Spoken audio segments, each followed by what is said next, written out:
আল্লাহর কসম করে বললে ভুল হবে না, এই দুনিয়ার মুসিবত, দুনিয়ার বিপদ, এটা কোনো মুসিবত নয়, এটা কোনো বিপদও নয়। চোখ দুটা যখন বন্ধ হয়ে যাবে, দুনিয়ার মুসিবত আর মুসিবত থাকবে না। আসল মুসিবত তো কিয়ামতের দিন। ওই মুসিবতের দিন দুনিয়ার কেউ আমার আপনার পাশে থাকবে না। কি হবে ওই দিনের অবস্থা? আল্লাহ তাআলা কোরআনুল কারীমের মধ্যে একটা চিত্র তুলে ধরে বলেন, ইয়াউমা ইয়াফিরুল মারউ মিন আখিহি ওয়া উম্মিহি ওয়া আবিহি ওয়া সাহিবাতিহি ওয়া বানিহি লিকুল্লি ইমরিইন মিনহুম ইয়াউমাইযিন শা'নুন ইউগনি। আল্লাহ তাআলা বলেন, কিয়ামতের দিন ভাই ভাইয়ের থেকে পলায়ন করবে।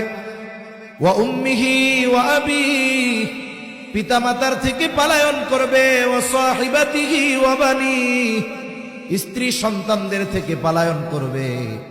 অথচ এই দুনিয়ায় একটা মানুষ মা বাবার চেহারা দেখলে অন্তর শীতল হয়ে যায়, সন্তানের বাবা ডাক শুনলে হৃদয়টা শীতল হয়ে যায়, স্ত্রী সন্তানের চেহারা দেখলে চক্ষু দুইটা শীতলতা লাভ করে।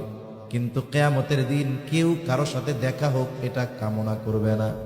প্রত্যেকটা মানুষ নিজের চিন্তায় বিভোর থাকবে, সকলেই চিন্তিত থাকবে।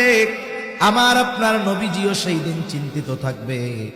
সবাই চিন্তিত থাকবে নিজের জন্য, আর নবীজি চিন্তিত থাকবেন তার উম্মতের নাজাতের জন্য।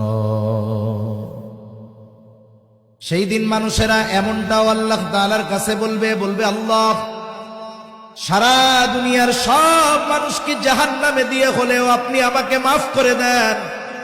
সেই দিন সকলে নিজের নাজাতের চিন্তা করবে, নিজে বাঁচার চিন্তা করবে। আর ওই দিন নবী কি করবে? একবার নবীজি দৌড়ায়া চলে যাবেন হাউজে কাউসারের কাছে।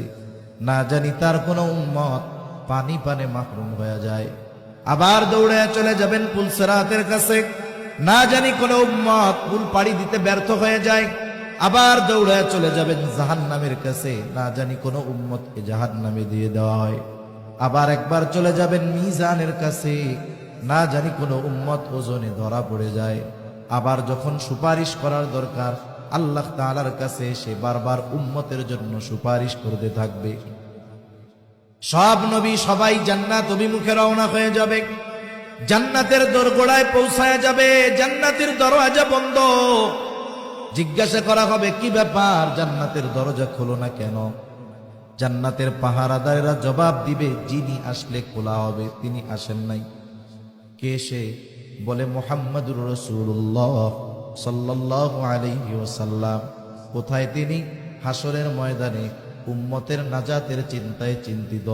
নবী ততক্ষণ পর্যন্ত জান্নাত অভিমুখে রওনা হবেন না, ততক্ষণ না তার ওই উম্মত, যার মধ্যে যারা পরিমাণ ঈমান ছিল, তার ব্যাপারেও যতক্ষণ না আল্লাহ তাআলার পক্ষ থেকে জান্নাতের নিশ্চয়তা নবী পাবেন, ততক্ষণ পর্যন্ত নবী নিজে জান্নাতের উদ্দেশ্যে রওনা হবে না।